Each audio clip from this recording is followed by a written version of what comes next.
All right, guys, welcome back to the garage. It's Tush coming at you, and this is my 1973 Triumph TR6. And we are just about to embark on another little project here out in the garage on it. We are prepping the car for a road trip, an upcoming road trip. We're participating in this year's six-pack trials, and we're going to get this 51-year-old British sports car prepped for a road trip of about somewhere in the neighborhood of 1,300 kilometers. I'm not sure what that is in miles, but we'll put it here on the screen.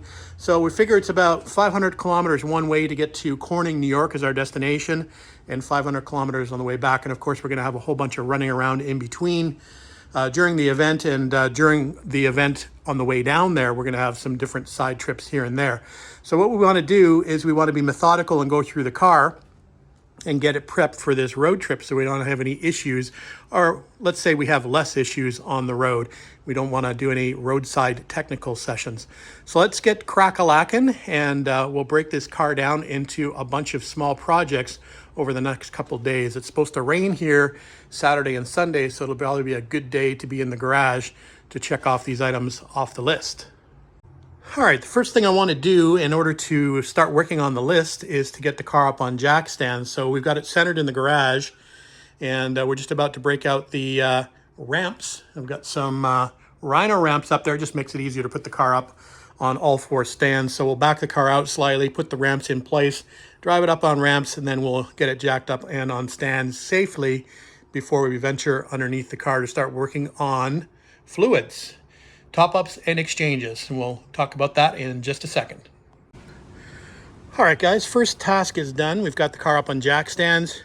We've given it a shake test. Everything is nice and solid with those 6-ton stands. Just one thing too, I like the locking stands. If you've not got a set of locking stands, it's got the locking pins in them. I don't know if you can see them. See if I can get a little zoom in over here. There's the locking pin system on these. So I quite like those as opposed to the old style that just ratchet and don't lock. Anyway, we set the rear stands up at the rear of the car here, just behind where the differential carrier comes down and meets the frame. So I think you can see where the carrier is there. So we put the stands here at the rear, and do this at your own risk. I don't necessarily know what I'm doing, but that's where I put the stands personally. So if you want to put them somewhere else, go ahead. That's where I put the rear stands. Let me show you where I put the front stands. All right, here we are on the front, and as mentioned, I keep the ramps in place just in case. You can see how much space I have between the bottom of the tire and the ramp. And here is where I position the stand at the front here, just in front of where that bar connects from the upper shock turret is where I put my stands at the front here. That seems to work for me. Again, do this at your own risk. Don't necessarily listen to me. I'm just a hobbyist. Anyway, so there's where those stands are. And like I said, I normally put a couple of safety stands here somewhere in the middle of the car just for fun while I'm working on the car, just to feel a little bit safer. But I do feel much safer having the 6-ton stands.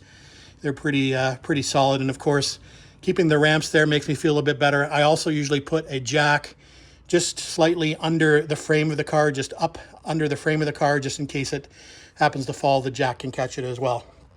Heard too many stories of cars crushing people or crushing their owners while they're under them. That's not the way I want to go. All right, guys, welcome back. It's Saturday morning, and we're back to working on the 73 Triumph TR6. We were just about to change the oil in the engine, and I don't want to get into a huge engine oil discussion, but we are using, in particular for this car, Valvoline VR1 2050, and this is the non-synthetic version. This is just the dinosaur oil. The fact is, you want to have something with a high quantity of zinc in the oil so you don't wipe out your camshaft and lifters in the car. There are other oils on the market like Kendall GT1, for example, or I believe Castrol has a 2050 classic oil out now that you can use, or you can use some sort of zinc additive. I should also mention you're going to want to change the filter on your oil change. I in particular like the Napa Gold filter. There is the number for the Napa Gold filter if you'd like to get one of those. I believe this is made, or a rumor is that it's made by Wix. Wix is another good brand of filter to use. The Napa is about 5 minutes away from my house, so this will suffice for me. So what we're going to do now is we've got our purpose-built wrench ready for the oil drain plug on the oil pan. You can just use a 7/16 inch open-ended wrench.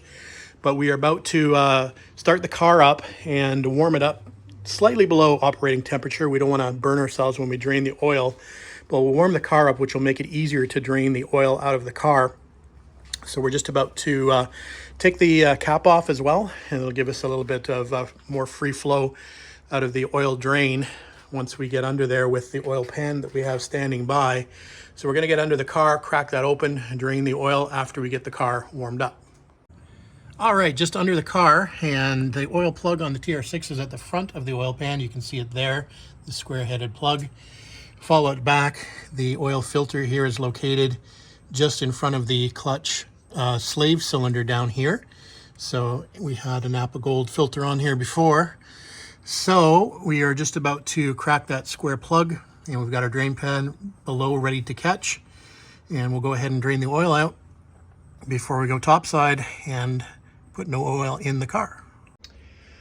All right, we've prepped our new filter just with the mileage and date of the change. This is a good idea, particularly if you have more than one car that you're trying to keep track of. It's also a good idea to have a maintenance log for each of the vehicles that you have. So that's ready to go. As far as wrenches are concerned, we've got two different styles. We've got this different style to get the filter off, which is quite effective, I find, but it does mark the filter up quite a bit, as you could probably see with the one that's actually on the car, versus this style that uses a ratchet, and this cap fits directly here on the indentation, so that goes like so. Makes it pretty easy to get the filter on and off, particularly if some previous owners has put it on there extremely tightly. This can be pretty valuable to get those filters off sometimes. So anyway, we're going to take the old filter off the car, get that stowed away, and then we'll get ready to put the drain plug back in, put the new oil filter on, and we'll fill it up with the VR1 2050. All right, I've got our Bentley manual out, and this is highly recommended if you have a TR6 or 250. It is showing for oil capacity for engine and sump. Engine, sump, and filter is what we're looking for. 5.10 liters, so a little over 5 liters. So we've got 6 here standing by. We'll put that in.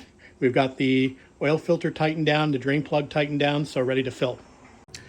All right, now that we're done with the engine oil, we're going to have a look at the J-type overdrive transmission in this car, and we're not going to drain, we are just going to top up. So basically, I've got my grandfather's old squeeze can here of oil filled with this 30 SAE non-detergent oil. And again, that's my preference as far as the overdrive transmission is concerned. I believe you can use GL4 if you like. You can use 2050 if you like. You can use a Redline product if you like. The reason I use the SAE 30 is because there's a good article published by a well-known Triumph overdrive specialist named John Esposito, Quantum Mechanics, if you want to read the article where he's done some pressure testings on overdrives and what oil to use. So I'm going based on that recommendation. I've been using the SAE 30 in my cars for getting close to 20 years now. So that's my recommendation. But again, do as you wish as far as your overdrive transmission. Anyway, we've got the squeeze can filled up. We're going to get under there. It's the same wrench as the oil plug on the engine. So we're going to just undo the drain plug, which is on the side of the transmission. I'll show you where that is. What you want to do is you want to make sure you have your car on level jack stands, because the only way you can tell when the transmission is full is when the oil runs back out of the fill hole. So we'll get into the car and we'll show you that location now. Okay, back under the car, and we're looking at the bottom of the transmission. So here is the drain plug. If you want to do a full drain on your transmission, I don't particularly think that's necessary at this particular point in time. The car doesn't have enough mileage on it to warrant that. And anyway, I end up topping this up every now and then. It does have a slight weep here at the bottom of the plate, which is the filter plate on the J-type overdrive transmission. If you want to know where the actual fill plug is, it is up here. Let me see if I can get a good angle for you to see it. So you see that plug there? That is the fill plug. So Generally, a rule of thought is if you're going to want to change your oil out completely, you always want to make sure that your fill plug comes loose before your drain plug does, just in case you have an issue with how tight these plugs are. And believe me, I've seen them to be extremely tight in some of these cars. Another question I get asked is, how do I tell whether the car has overdrive or not? Well, generally there's a couple of different ways you can tell by just looking inside the car and looking for the overdrive stick on the column. But in some cases it's been added and there's a different switch at a different location, etc., etc. The car may have not have come from the factory with overdrive, but somebody may have added it at a later date. So as mentioned, usually you can tell a J-type overdrive by this rectangular plate on the bottom of the transmission. That is a J-type overdrive. And A-type overdrive would have a large round brass castle nut on the bottom of it. So it's slightly different from the J-type visually. If you're ever having a problem with your speedometer, a lot of times the angle drive is the issue on these cars. I believe the earlier cars did not have the angle drive, but the later cars did. So you can just see the speedometer cable coming out of the top of the angle drive. And these angle drives on the market now are known to be not of great quality. So sometimes a lot of your issue might be if you have speedometer issues or speedometer reading issues, it may be attributed to that angle drive there.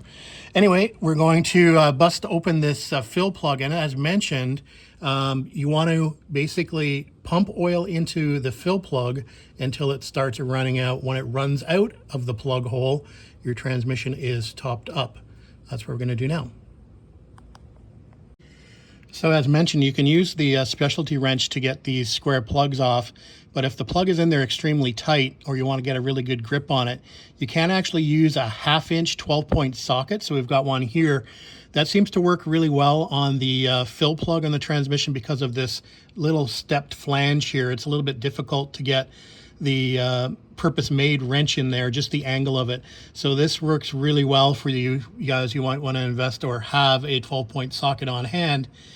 That the 1/2-inch works well for this application and all the other square plug applications for that matter. All right, I'm not going to be able to really show you how I do it, but I can show you how I've got the can located with the spout just on the side of the transmission case. So that's how I do it. Just basically pump on the lever until the fluid runs out and you know the transmission is full. So there we go. All right, on to the next one, the differential. The transmission literally took 2 pumps on the lever to fill, so it was right at the level, which was good. So we're on to the differential as mentioned. So we're going to swap out the 30-weight SAE for a 8590 gear oil, and you want to make sure that it's GL4 gear oil. I've always used GL4 in this car. I don't know if there are other options for the differential. I've never really investigated. So this is liquid moly that's available at my local Napa. I have used Miller oils. Also in the past, they have a GL4 gear oil. You do want to make sure it's GL4 for various reasons. I won't go into that, but just look for a GL4 labeling on your gear oil. So again, we're going to fill up the pump can, the oil can with the GL4. We're going to move back to the differential and we'll show you where the fill plug is on that. There is no drain plug unless you've installed one, but there is no drain plug from the factory on the differential. So if you do want to do a full oil exchange on the differential, you actually have to take the rear cover off, and we're not going to be doing that today. So all we're going to do is check the level in the differential, and like I said, we'll come back once we get back under the car. All right, guys, we're under the rear of the car at the differential.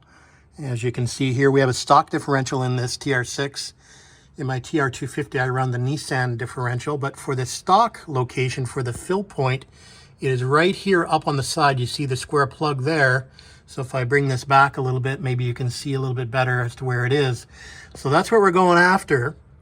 Again, there is no stock location for a drain plug, but you see a little square boss here, a little boss on the bottom where a lot of people will actually put a drain plug in. So there is the option of putting one in if you ever have your differential out. So again, same process. Remove the plug. We'll get our squeeze pump oil can in there and we'll fill this until it runs out the port, which means it's full. Put the plug back in, tighten it up, and we're good to go for another year at least, I would say. All right, that's all buttoned up back here. It did take a fair amount of oil back here. It does look like I have a leaking front pinion seal. You can see the telltale signs of oil, gear oil here burning on my exhaust. and the trail of oil kind of making its way back towards the rear of the car. So it looks like a pinion seal is in my future at some point. It does look like my side seals are actually in good shape. You can see that the flanges are not rusted. Usually if the flanges are leaking, that whole area is quite wet, and those flanges would be protected from rust with the leaking from the gear oil off those side seals. So I think we're in good shape on the side seals, but the pinion seal looks a little suspect. All right, let's move out to the back, to the top of the car, get out from underneath the car. All right, now we've completed the bottom side of the car. We've moved into the engine bay, and we're going to check all of the fluids in here, starting with the clutch and brake masters. And as you can probably tell, I'm using .5, so silicone fluid in this system in both my clutch and my brake master cylinder reservoirs. So again, that's just personal opinion. The cars normally would have been using .3. I've upgraded to .5. It's not a paint stripper. That's primarily why I use it. So we're looking pretty good here. We're not only checking for fluid level, we're actually checking for any debris or any signs that the seals are starting to perish inside. Sometimes you can get a little bit of a black residue if your rubber seals are starting to degrade inside. And both of these fluids look good. Make sure you pay attention to the front portion of the master cylinder for the brakes. Make sure that's full of fluid. That is for the rear brakes. The bigger chamber is for the front brakes, which do most of the braking. We want to make sure that the rear chamber, or the chamber for the rear brakes, is full as well. So those look pretty good. Next thing I'm going to be looking at is the radiator. And if I look at my bottle down here, I can see that we've got a good level of fluid in the bottle. We will pop the rad cap up and just make sure that's nicely topped up. Then we're going to talk about doing the dashpot checkup on the carburetors. All right, for any of you who are interested in what I'm using for the clutch and brake fluid, again, as mentioned, I am using .5. This is a Prestone brand silicone racing brake fluid. So that's what I'm using for that. I mentioned we get to the dashpots on the carburetors. This is what I use for that. This is the 3-in-1 oil. The good thing about this, I'm not sure if these bottles are still available or not, but they have a telescoping spout, which makes it quite easy to fill these dashpots up. So I've kept this bottle. Again, I'm not sure if this is still on the shelves in this format, but regardless, 3-in-1 oil I use to fill the dashpots in the stock Zenith Stromberg carburetors. Okay, we're going to check the oil in the dashpots for the stock Zenith Stromberg carburetors. And if you look at the manual, it tells you to lift the piston in the top of the carburetors. And you want to feel resistance when you drop that piston back down. You want to feel resistance 1/4 inch or 6 millimeters from the top flange of this carb here. So if I just lift this up and then put it back in, we should start feeling resistance, probably just right around there. And I don't really feel a lot of resistance, so I think we're a little low on our dashpot oil, so we're gonna definitely add some. Let's check this one as well. So lift it up, put it back in, and we should start feeling some resistance here, and I do not. So we are gonna top it up with, again, I mentioned we'll use the 3-in-1 oil. You can use whatever you want. You can use a heavier or a lighter oil.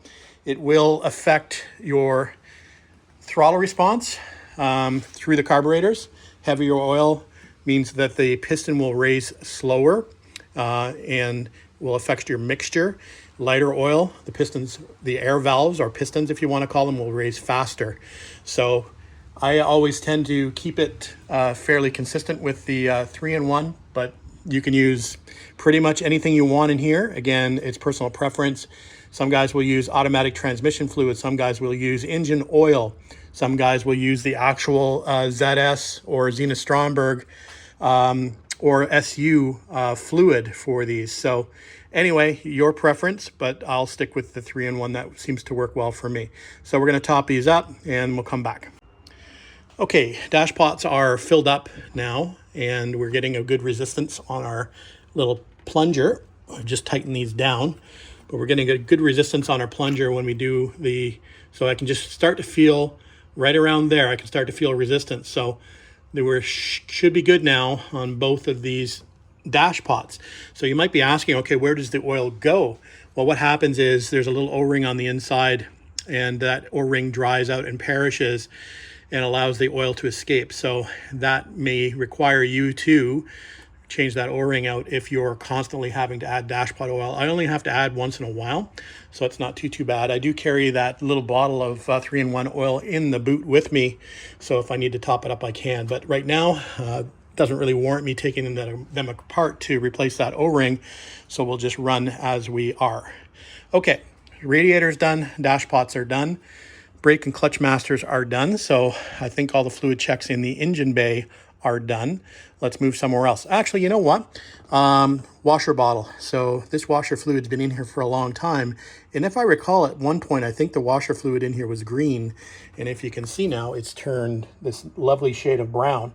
So I think what we're going to do is we're going to suction that out, if you can believe it. We're going to suction that out, and we're going to put fresh washer fluid in there. I just don't like that brown looking fluid in there. So let's evacuate that. We'll just grab a syringe, suck that out, put new fluid in, and be happy. Yeah, just looking at that windshield washer fluid, it looks pretty disgusting in there. So I did mention suctioning it out. So basically, I'm just going to use a syringe to pull that out of there. Of course, you could remove the bottle if you wanted to. The only problem with that is that strap down there often gets sort of attached to the bottle, let's say. And I guarantee you, if I try to remove the bottle, it's going to break that strap. So I prefer to just leave the bottle in place, suction it out, and then exchange it out with some fresh fluid. Put some nice blue fluid in there in just a minute. All right, we've got some nice blue fluid back in there, so that looks a little bit better. Next thing I'm going to do while I'm here is I run K&N filters as opposed to the stock filter box on my Zenith Strongbird carburetors. So with the K&N filters, not only do they need to be washed once in a while, they also need to be oiled. So we have the K&N air filter oil here.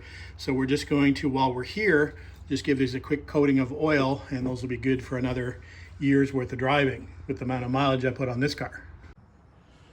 All right, one of the next things I want to do is grease all the greasable zerks on the car, and that includes things like the ball joints, things like the drive shaft, things like the sliding axles, where possible. So in order to do that, I want to take the tires off to make it a little bit easier to access, obviously, the zerks for the ball joints. Now, before I take the tires off, I was thinking that one more thing I might want to check before I head out on this road trip is to check the wheel bearings for play. So in order to do that, obviously the tires need to be on. I'm pretty sure the wheel bearings are pretty good in this car, but it's always good to check them.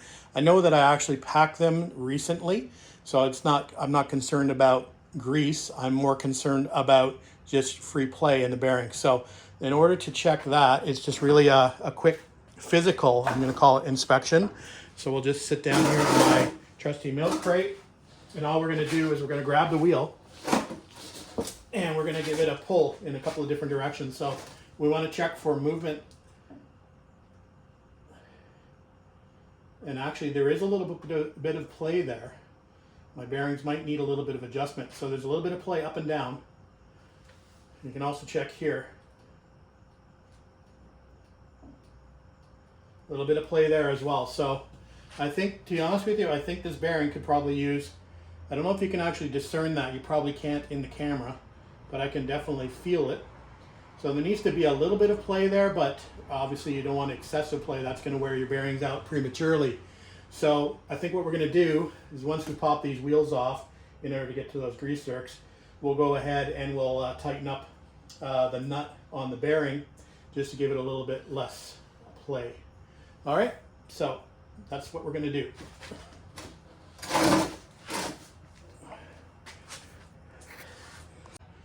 All right, if I wasn't clear on the last video segment, I'm also doing the rear at the same time. So we're going to be checking the rear bearings for play. We'll check the 12 and 6 position and the 9 and 3 position to see if we have any movement. I've already checked the passenger side rear. We're good to go there. So we're going to check the other side before we pop the wheels off.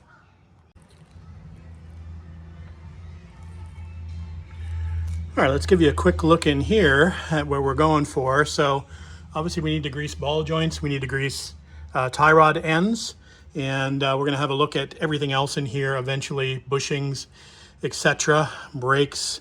But right now we're going to do that wheel bearing that we mentioned. So we've just popped the grease cap off. We're just about to remove the split pin, loosen off the nut, or actually we're going to tighten the nut to take up the slack on that bearing, and then we're good to go. Special guest appearance by Les, for those of you who are asking to see Les.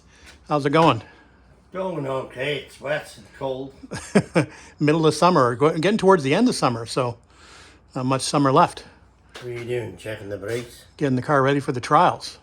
Taking this one now. Yeah. So back to this in a second. All right, just doing the wheel bearing adjustment, and all I've done really is just tighten the nut basically one flat. So normally, I believe there's probably a torque setting for this, but normally I don't use the torque for a TR6. Normally I just tighten it down until I can't turn the wheel or can't turn the hub any longer. Then I back it off one flat or enough that I can actually turn the wheel comfortably without it binding. So that's the way I set the bearings on the TR6. So we've got a new split pin in here. We'll bend that down, and then we can put the cap back on, move on to greasing our ball joints, and we'll probably do a little bit of cleanup here on the brakes. We'll probably pull the pins and clean the pins up a little bit, probably re-grease those with some brake grease, and get those pins sliding freely. That's always a good thing to do. While you're here, you may as well check your brake pads. They look good. I know they're fairly new. So just do a general inspection in the area. Make sure everything looks good as far as your brake hoses are concerned, brake lines.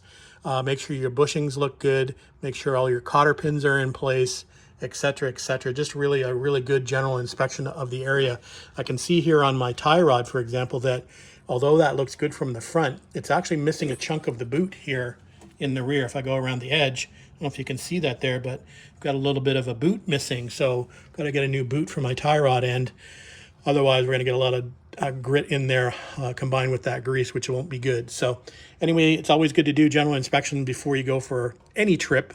So basically, that's what we're doing here. While we're doing the regular maintenance stuff, we'll just take a good, quick overview of everything to make sure it looks okay. All right, the greasing has begun. So we've just done the ball joint and the tie rod here on the passenger side. We'll wipe off that excess grease that gets squeezed out. You can see it here on the bottom of this tie rod where the boot is missing. It's sort of oozing out. So anyway, fresh grease in there for now. We'll get that boot repaired later. Then we'll come back after we do all of the greasing. We'll do the other side suspension wise. We'll do the drive shaft, the U-joints in the sliding axles, and anywhere else that requires grease. And then we'll come back and we'll do a little bit of work here on these sliding pins for the brakes. We'll probably just spray them down with brake cleaner and apply some new brake lube here on the sliding pins. And then that should be good to go for the front end. Well, just coming up to 8 p.m., still raining outside. We actually had a tornado warning earlier and lost power for 2 hours. So that put me back a little bit on today's progress. Anyway, we are making progress, and probably wrap it up for tonight out here. We'll get back to continuation of doing our greasing of the drive shaft U-joints and the rear shaft U-joints tomorrow morning, and then we'll move on to some other projects that we have planned for this. Still pretty good progress for the day. Got quite a bit done, but like I said, it would be nice to get a bit more done, but there's always tomorrow. So we'll see you then. All right, good morning. We are continuing on with the greasing of the U-joints underneath the car. So we have a few underneath that we need to do, and we're going to start off by showing you this quick chart here. I think you'll be able to see that. It's a little bit easier to probably see it from this chart versus me getting under the car and showing you what I need to do. It's kind of difficult to film under there because the exhaust is in the way. For example, in some locations, it's difficult to get a shot. So we're going to go after these points here. So this is the drive shaft at the front here. There's actually two grease zerks. There's one on the U-joints and there's one on the shaft itself for the sliding spline. So two grease zerks here. There's also one back here at the rear universal joint.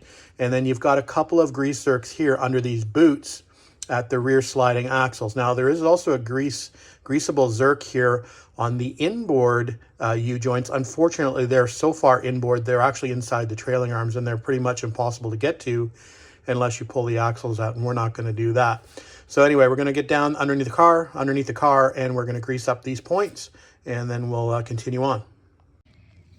All right, here we are under the car, and I just wanted to give you a quick representation of how tight it can get under here. So here's the exhaust, and there's the first grease zerk we're going to try to attempt to get to, which is on that sliding axle, or this front sliding part of the drive shaft. Then we want to spin the drive shaft, so we've got the car in neutral and the handbrake off.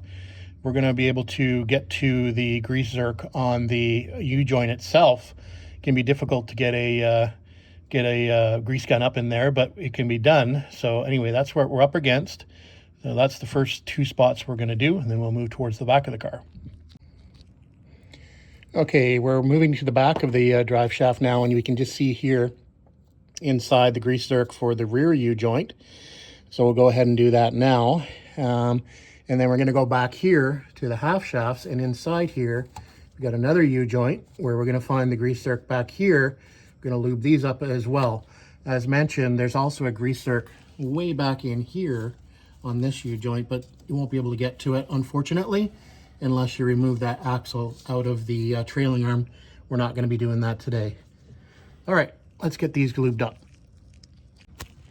And just a quick shot of the grease zerk location on the rear U-joints. Again, just spin the wheel until you can get you know, that grease zerk open enough so that you can actually get the tip of your grease gun in there. So should be able to work there.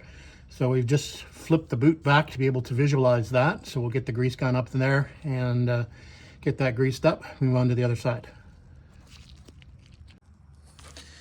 All right, one of the last areas we want to pay attention to are the front trunnions. So you can probably just see the grease zerk. It's actually an oil zerk.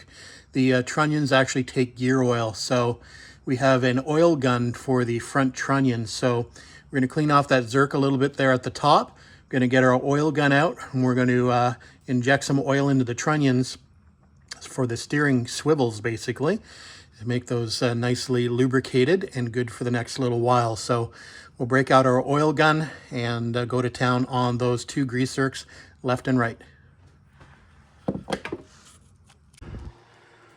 Another good reason to do regular maintenance is because you find things you don't even know were wrong with the car. So while I'm down there looking at the trunnions, I'm looking up underneath the car towards where the license plate is, and I can see under here, you know, if you can be able to see that in here, my electric fan is kind of just sitting there. That's supposed to be up against the face of the inside or the front side of the radiator. So I've just discovered that my ties that I have for the fan have broken. So obviously that needs to be fixed. So that's another job we need to add to the list, so we can endeavor to get that fixed. That's going to be a little bit of a task, actually, because that will entail me to have to take the actual radiator shroud off to do that. So that's not something I was anticipating, so we'll have to build that into the timeline to be able to do that. I don't think there's any problem with it sort of sitting there, but of course, if I ever need to use the fan, it's not going to be effective in that position, unfortunately. So anyway, another job added to the list, but again, just that's why we do regular maintenance on these cars, or regular inspections, let's say. All right, back to the front brake calipers, and we're just about to clean up these pins so the pads can slide easily. So I've pulled this retainer spring clip, I guess you can call it. There's a little hole in the pin. I don't think you're gonna be able to see that. I can probably just see that there. So that pin actually fits in that hole right there to retain this pin in the brake pads. So we've pulled both of those pins, so our retaining clips, so we can pull the pins out, clean them up, lubricate them. And what we're going to do as far as lubrication is concerned, we're going to be using some of this Permatex silicone brake lubricant on these pins, and we're going to use just some brake cleaner, and I've got a little nylon brush here just to clean those pins up once we remove them. So we'll get that done on this side, move over to the passenger side, complete that job, and then move on to something else. Okay, quick video of that pin removed and cleaned up. You can see the hole there for that retaining pin a little bit more clearly now. So now that's cleaned up. We're doing one at a time. So there is the top one still in place, the bottom one removed. So we'll do one at a time, clean them up, lubricate them, put them back in, move on to the other side. All right, all back together, cleaned and assembled and lubed. So we'll move on to the other side, do the same job, and continue on. All right, guys, the next thing we're going to do on the project is to do fastener checks, and we want to do torque checks. So particularly, we're going to pay attention to a lot of the suspension pickup points. We want to make sure that everything is tightened to torque, or at least tight. So what I normally do is just kind of wander under the car with a 7/16, a ½ inch, and a 9/16, and just do a quick, check to make sure that the fasteners are still tight.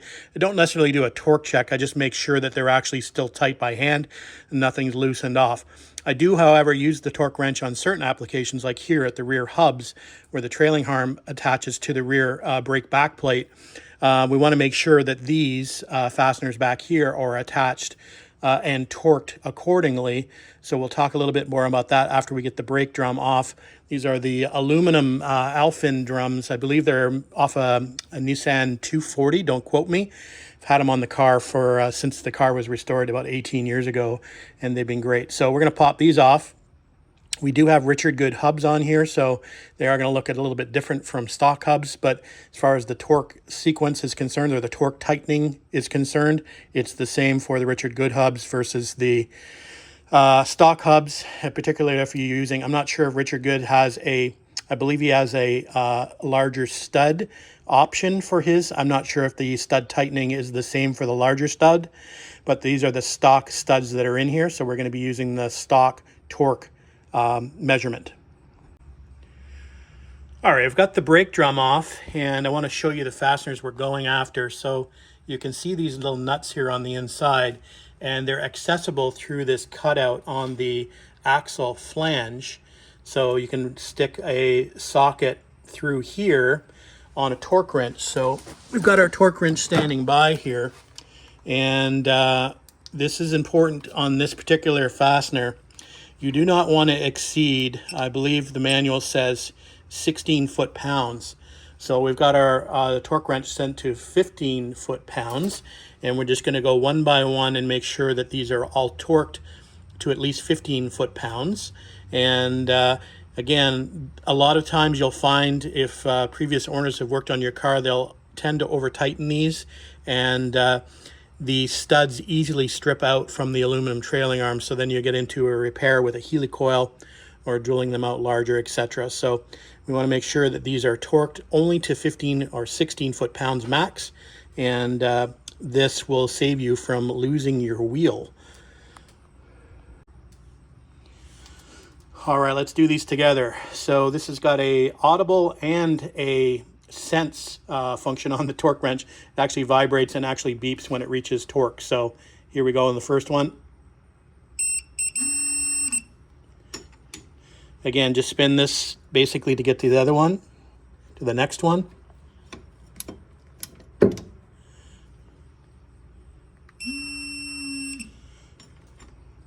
Now these bottom ones can be a little bit more difficult because there's a spring sometimes in the way, so you kind of have to manipulate your wrench in there a little bit.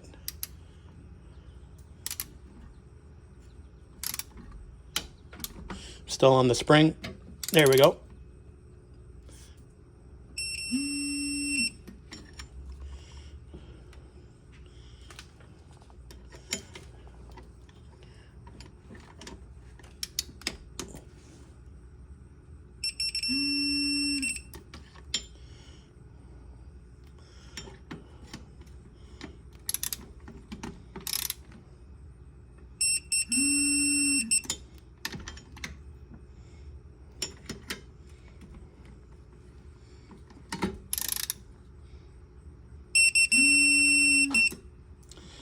Okay, so we're good. Basically, we'll go around once more just to be on the safe side, but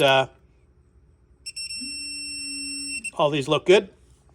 So we'll move on to the other side after we do a quick round once more. While we're in here, we're just going to clean up the brake shoes a little bit with some brake cleaner, probably the inside of the drum as well, and then we'll put it back together. This looks good. Pads look good. Our shoes look good. So like I said, we'll just clean things up a little bit and move on to the other side. Just a quick note while we're here, we may as well do a little bit of lubrication here on the emergency brake lever. We'll just hit this with a little bit of spray of some white lithium grease. I did want to mention that one of the areas that tends to loosen up a little bit, or can loosen up on these cars, are the two shock mounting points. So there's a big, I believe that's a 5/8 inch fastener here on the lever shock. There's one here on the bottom, one on the top. So sometimes these can loosen up a little bit and cause a bit of a clunking sound, which can be often mistaken for your differential clunking. So I would definitely go after those as far as one of the locations you want to look at, just to check for tightness there. Of course, while we're under here, while we're doing our fastener checks, we're also checking things like bushings or bump stops, as well as links and that kind of thing, to see how we're doing there. And it wasn't too long ago that I, again, doing another inspection on this car, I found that I'd actually lost an entire sway bar link on the bottom of this driver's side, so that had to be replaced. So you never know what you're going to find, so it's always a good idea to do this inspection. You know, I'm going to say at least once a year, probably at the beginning of the driving season, or when you're going to be going on a long trip or you've done quite a few miles on the car. It's always a good idea just to take the time to do a quick inspection and make sure everything's up to par. All right. All right, we're now under the front of the car, and here's another area I really like to check, and this is the front suspension pickup points. So we're just up by the radiator, you can see here, and these are the front lower control arm pickup points. And if I go a little bit further back, you can see the rear lower control arm mounts just back there. So I always like to give these a quick check over to make sure that they are tight. So we're going to do that now. We've got our wrenches under here. While you're here, you can also just give a quick inspection to the bottom of your shocks, basically to make sure that they're tight, not loosened off. Generally, you don't have a problem with those. But while we're here, we're going to check pretty much everything just to make sure we've got tightness. And we'll move our way from the front to the rear of the car, just giving us a general inspection of every fastener that we can get to and make sure it's tight. All right, now that our fastener checks are completed and we've done everything we want to do that will entail us having the tires and rims off the car, I think we'll go ahead and put those back on the car and get those torqued up. Normally I torque these rims to about 75 foot-pounds. So we'll install these, get them torqued up, and then we'll move on to the next jobs on the car. Okay, now that the tires are mounted, we can go ahead and adjust the tire pressure or check the tire pressure. So again, tire pressure is subjective. Some guys will run a little less in the front, a little more in the rear. I tend to go around the 28 to 29 pound mark, or PSI mark in the front tires, and I go around 31, 32 in the rear. That seems to work for my combination. Again, all cars are going to be set up differently with different suspension packages, different tire combos, et cetera, et cetera. So just do whatever works best for you. So anyway, we've got the gauge out. We'll go ahead and set the pressures and be done with that. Check that off the list. All right, before we put the car back down on the floor, we want to make sure that we've got no leaks. So we're going to check that first. We're bringing the car up to temperature. Now, some of you might ask, well, I didn't see you do the valves. Well, the valves have been done within the last 1,000 kilometers on this car, so I don't feel a need to go back and adjust. It seems to be running just fine, sounding just fine. So we're good to go there. We are going to do some electrical checks. We're going to make sure that all our lights work, all our wipers, our horn, etc. works. So we'll do the fluid checks to make sure there's no leaks before we start working on the electrical checks, and we'll get that out of the way. As part of your inspection, you should also check things like your fuel lines and your hoses, for example. Any rubber bits that are on the car, you want to check to make sure they're in good condition. I also wanted to make note that I also did check the fan belt. I adjusted the fan belt to tighten it a little bit. I did that actually last week before I made a run to one of our local shows, so that's been done. We may want to pop off the distributor cap at some point and just have a quick look under there. I am running a Petronix ignition in this car, so everything should be cool there. Again, it's running fine, so I have no concerns. Well, at least I don't think I have any concerns, but it'd be a good idea just to pop the cap off and check the rotor out, for example. So yeah, just an overall check of hoses, any rubber bits in here, any belts, etc., etc. Have a quick look under here, just make sure everything looks copacetic.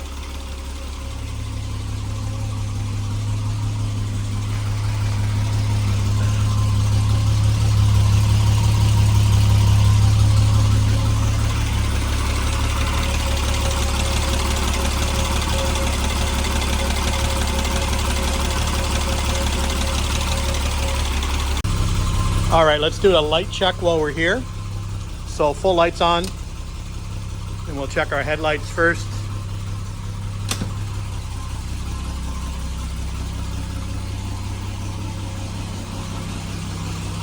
Okay, headlights look good. Running lights look good.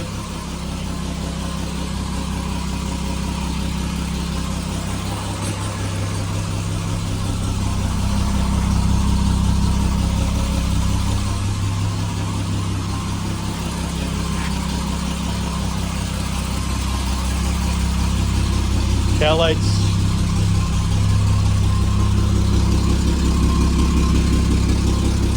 Look good.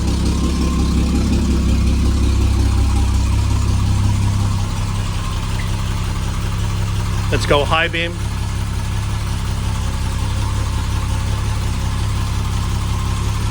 I can see both the driver's and passenger side are working on the high beam. Flash to pass, both working. Let's check our signals. Left signal.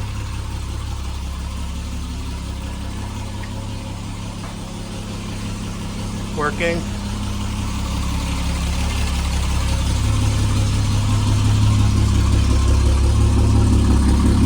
Working.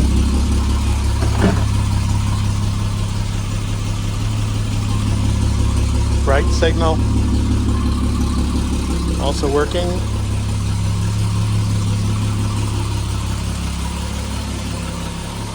Also working. Okay, we'll check the brake lights. I'm going to set the camera up on the rear here and step on the brakes and just make sure our brake lights are working.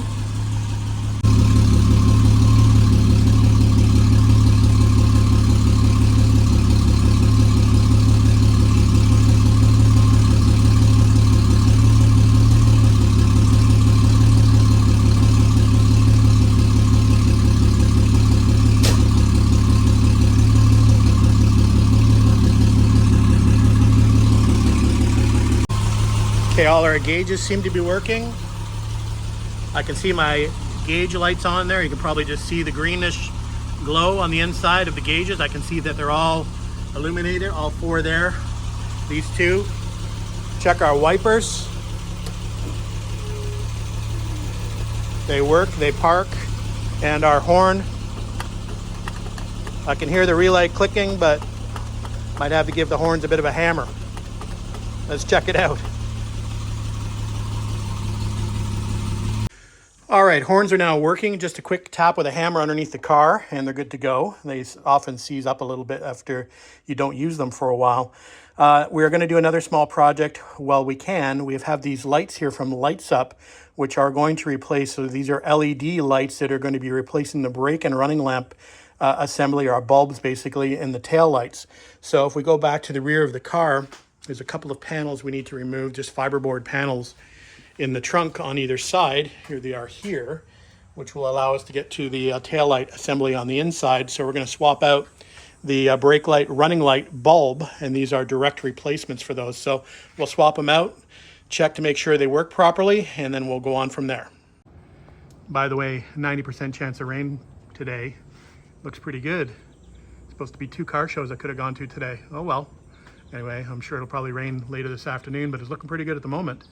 Maybe we'll get the 8 out for a run.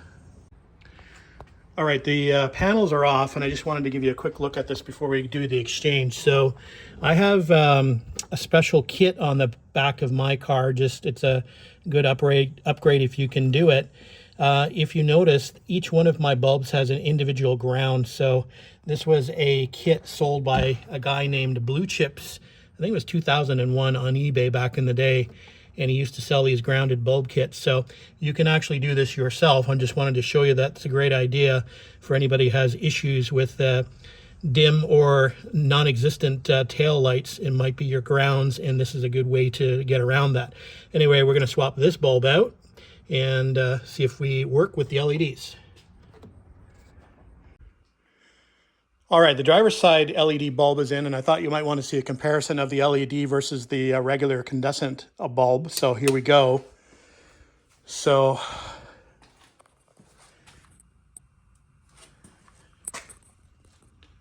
I'm not sure if that's a very good comparison for you, but it's obviously much brighter than the incandescent bulb. So we'll go ahead and we'll change out the passenger side.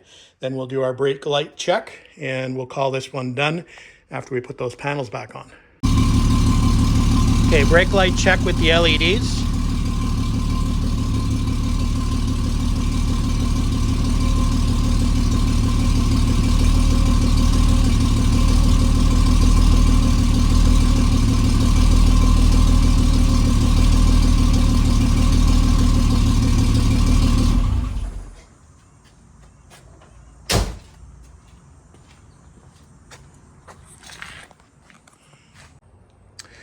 All right, a perfect illustration of why we do checks before we go on road trips. So I've just removed my trunk board just to start unpacking the spare parts around the spare tire I've got here. I also wanted to check the tire pressure in the spare tire. And I've discovered that I don't even have a jack in this car. So I think what I've done is I've actually moved the jack from this car, the jack and jack handle, to my TR250. I must not have had one for the TR250 the last time I took it to the trials. So I've been driving this car around without a jack or jack handle. So if I'd had a flat, I wouldn't have been able to change it. Yeah, I know I've got CAA, but I like to do things myself. CAA can sometimes take 2 to 3 hours to show up. So simple thing like not having a jack could be a problem. So glad we discovered this now. So I'm gonna have to make a trip up to the 250, retrieve my jack from the trunk up there. There is a couple other things I borrow for the 250, like my center console. I'd like to have my center console back, so I'm just going to grab that from the 250. So we'll bring that back as well. So it's not going to be a trip without other things involved, which is a good thing. But yeah, missing the jack is not a good thing. All right, we're looking at an empty boot on the 73 Triumph TR6. Spare is out on the ground. We are just about to start repacking the trunk. I left off with discovering that I didn't have a jack or jack handle in the car, so we did go up to storage and rescue it from the TR250, so we've got that on hand. I thought it would be a good opportunity to unpack my tool bag to show you what tools I actually take on the road with me. I don't take a lot, and maybe some of you guys might think this is overkill, but I'll run through the tools that I actually take on the trip with me. Trust me, over the last 15 years I've been going to the trials, I've used a few of them. All right, let's go through the tools that I'll be taking on this trip. So normally I would bring some sort of ohm meter, but in this case I'm now starting to just pack a power probe, because that will pretty much do anything that I need for diagnosing some electrical issues on the car if I have any. So that's one thing we do pack with us on a longer trip. I do pack a small socket set. We've got our Weir tools set here, and it's a really nice compact set. Everything is nicely packed away, so that's great for a trip in the car. I do actually pack some additional sockets for this, since this does not have any deep sockets, and sometimes you'll need those. So I do pack some additional loose sockets here, some deep sockets for that, as well as some sockets for my spline drive lug nuts on the car. Not only the spline drive, I have the spline drive lug nut tool here, but I also want to make sure, and a lot of guys will forget this, if you have a stock spare tire in the car, which I do, you want to make sure that you have stock lug nuts, and you want to make sure that you have a lug nut wrench to be able to get the stock lug nuts on and off. So we do carry the stock spare. We do run with the Koenigs with the spline lug nuts, so we want to make sure that we're good as far as if we have any problems with changing tires on the road. Of course, no toolkit would be complete without some zip ties, so we've got a bag of assorted sizes of zip ties. Definitely want to have some sort of flashlight available to you. This is a headlight, which is great for working on the car at night. Even if you're just doing, packing, for example, it's a great thing to have to wear around in the parking lot. I do also have this flashlight here, which is a non-battery powered flashlight. It's actually a hand cranked light. So a lot of the times I find that if you just have a battery powered flashlight in the trunk, the batteries will actually go bad, and you'll obviously forget to change them. So this is a hand cranked flashlight. It's also a radio as well. It's also got a built-in alarm. So I think this was from an old Mercedes that we had in the family. But anyway, I keep that in the boot just in case we need some light and we don't have batteries that are actually charged. Screwdrivers assortment. So we've got a number of screwdrivers assorted here, from long to stubbies. from large to small, some Phillips, some flatheads, etc. We've got one larger screwdriver in there that we can kind of use to do as a pry bar as well. And we do carry this one extremely long screwdriver as well, just on the side. Won't fit in the bag, so that just fits in the bottom of the tool bag. Open-ended wrenches, we've got a pretty good assortment of open-ended wrenches, and pretty much two of each of the sizes. Some of them are ratcheting, some of them are just fixed heads. So we've got a set of open-ended wrenches. I always like to carry some spare gloves, rubber gloves or nitrile gloves with me. Just again, if you're sort of sitting on the side of the road, you won't have a place to wash up afterwards. So it's nice to be able to put on a pair of gloves and just strip them off when you're ready to get back on the road. I do carry a few chemicals with me, some RTV or gasket maker, some JB weld. This is a stick of steel weld should I need it. So just a few things there. I do also carry some electrical connectors with me. That's another kit. I'll go through that. Again, here just some vice grips, an open-ended crescent wrench if we need that. Not a crescent wrench, but an adjustable wrench. And we do actually have the tool here to do our electrical crimping if required, some needle nose pliers, etc. I do carry a Leatherman style tool. We do also carry some other diagnosing tools, let's call it, or adjustment tools. So in here we've got a vacuum pressure gauge. So a lot of the times if we're swapping a distributor out, you want to check timing, I'll check my timing with the vacuum gauge. We do have a snail in here, which will, if you're doing any carb adjustments or something happens with the carbs and the carbs go out of balance, we've got the snail here to balance the carbs. We do have a adjustment tool down in here. We've got the Zenith Strongberg adjustment tool down here if we need to make any carb adjustments. And we've got another style of flow meter here, the old style versus the new style. I also like to carry some sort of bashing instrument, a big hammer. That comes in handy sometimes to get your frustrations out if you're stuck on the side of the road and you want to beat on something. As mentioned, I bring the screwdriver with me. We do carry a small booster pack. This has come in handy on a few previous trips, so always good to have that in the car and charged up. It's even good for charging things like cell phones. If you're running a little short on power, you can use it to charge a cell phone up, for example. And again, the aforementioned jack and handle. So those are pretty much all of the tools that I take on the trip with me. If there's something that you think I'm missing, be sure to drop it in the comment section. Anyway, let's move on to the spare parts that I bring along. All right, let's go through our spare parts that we take on our trips with us. And these necessarily don't really get moved out of the car. So generally they're always packed within the car, usually around the spare tire area. So let's have a look at what we pack.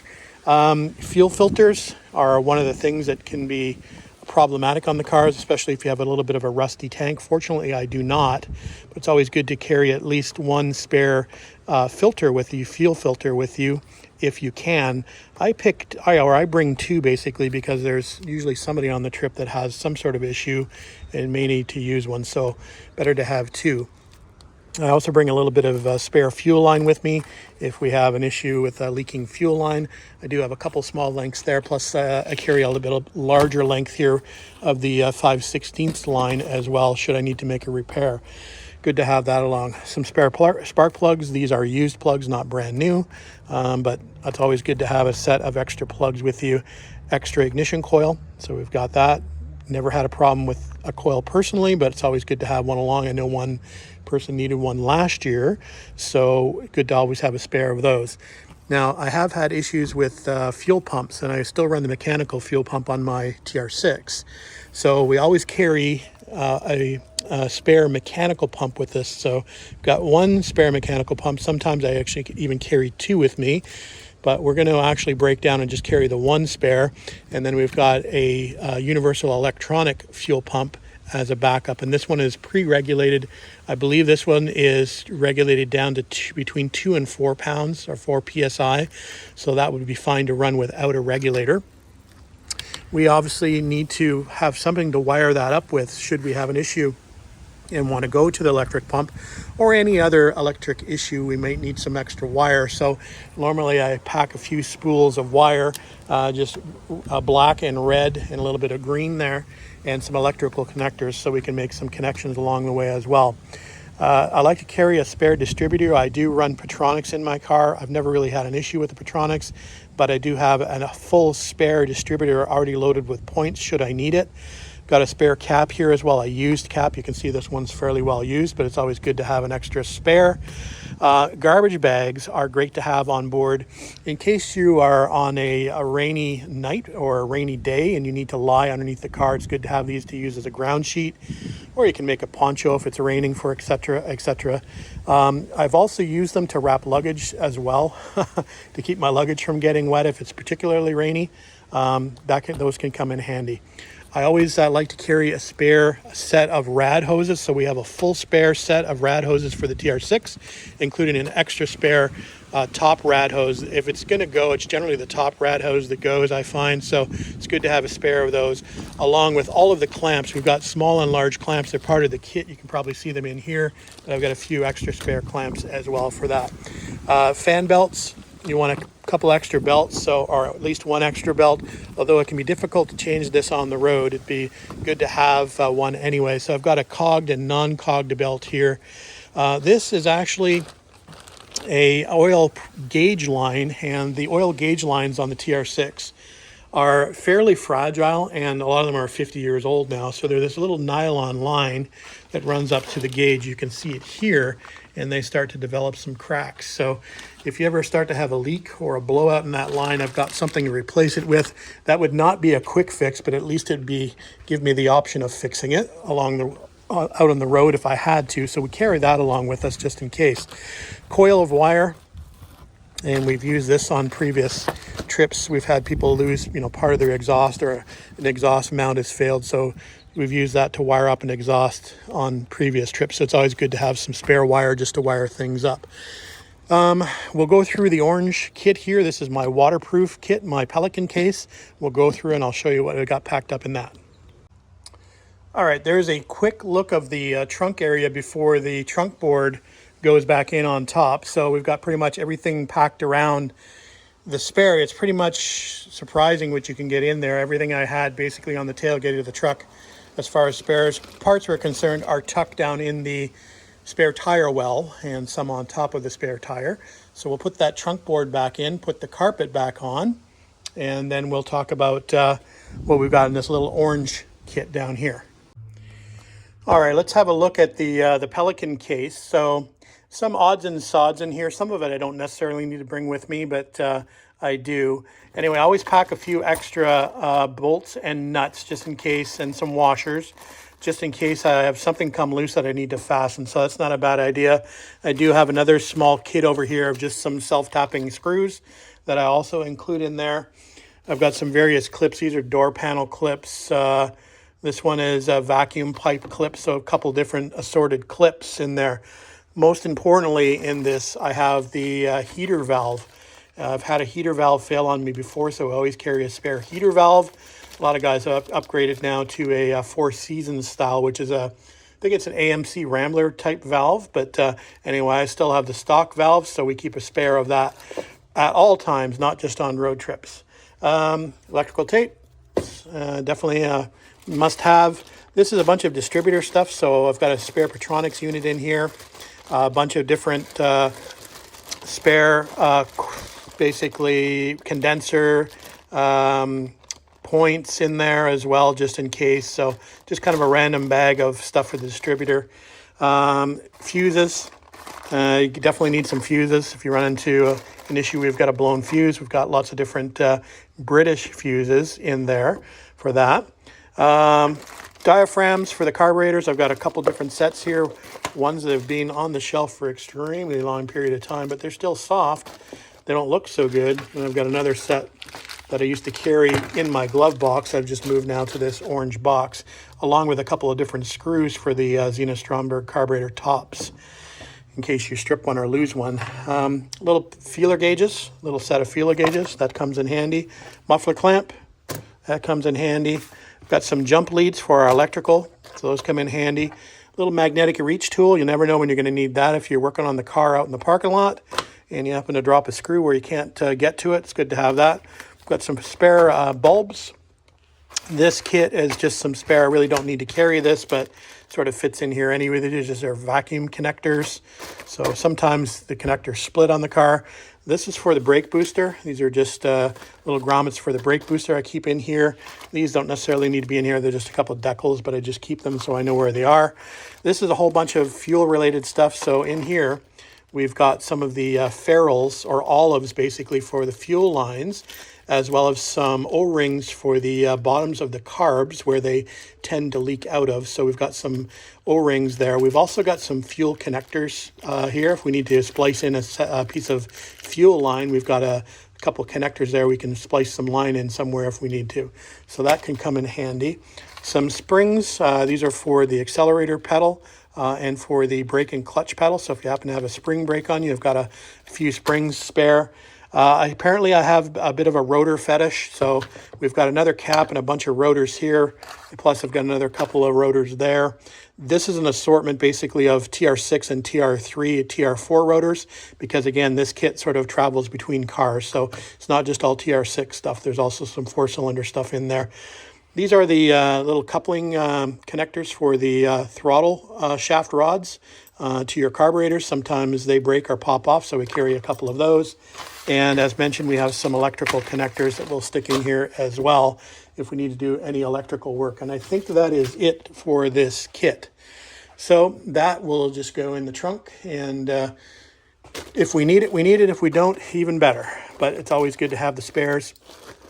Gives you a bit more peace of mind having them on board than not.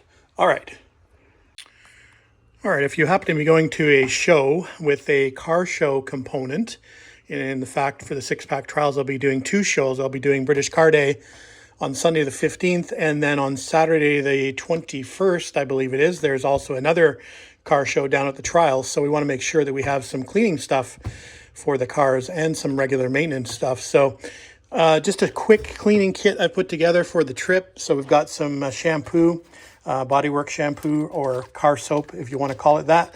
Normally at the events, the host hotel will have a wash station set up, usually with a sponge and some soap, but I'll bring some just in case. And I've got some microfiber towels packed away. Generally, we bring some quick detailer with us. So we've got some Meguiar's Gold Class here. Quick interior detail. I've just got the 303 Aerospace Protect, and I quite like that product. I usually carry a little bit of tire shine with me. This is just an Armor All tire shine gel that we apply with a foam applicator. As mentioned, just from a maintenance perspective, if I happen to be running a little low on the brake fluid, we carry that. We carry our VR1 with us, some glass cleaner, some silicone spray just in case, our oil for our dash pots, sunscreen, very important for somebody like me. And then we always carry some Rain-X as well, because it's always good to have a little Rain-X on if you got some foul weather in the weekend's plans. So good to carry that along, give the windshield wipers a break. I usually carry some wet ones in the car, just in case, again, you're working on the car and you need something to wipe your hands off. We'll carry those probably in the glove box of the car. So that's what I carry as far as this kit is concerned. So let's get that in the trunk. I just thought I'd give you a quick view of what the trunk looks like packed for the trip. So still have some room here for luggage. Don't have much space for the chair that I usually bring. So that usually will go in the passenger side compartment. Either that, or I have strapped it to the luggage rack before. So I have used it to transport the chair if I happen to have a passenger, which I probably will not on this trip, but you never know. So there's what it looks like. So still a fair amount of room in there to get some soft-sided luggage in there. I did add one more last-minute addition for you guys who said, where's the duct tape? Well, I always bring a little bit of duct tape as well, just in case. You never know what that can come in handy for. So especially running any ducks along the way. All right, let's get the car down off jack stands and let's get the wheels torqued up, and we'll put an end to this video. All right, guys, we're going to put an end to this project. We've just torqued the wheels up to 75 foot-pounds. The only job that we need to do is to come back to that E-fan on the front of the radiator. We're just waiting on a mounting kit for that. So once we get that, we'll pop off that shroud and get in there and reattach that fan and be good to go. But as far as the road trip is concerned, I think we're ready to go, or as ready as we're going to be to go. And that's now less than 30 days away. Really looking forward to the trip down to the 6-pack trials and to see some old friends and meet some new friends. So anyway, if there is anything as mentioned that you think that I'm missing as far as parts or tools, I'd be interesting to hear in the comments section. So other than that, I think that'll call an end to this video. Hope you've enjoyed it. Getting a 51-year-old British sports car ready for a road trip. Anyway, we'll see you on the next video, and hopefully we'll have another video before we hit the road to the trials. But until then, thanks for watching, thanks for commenting, and thanks for subscribing. See you on the next one.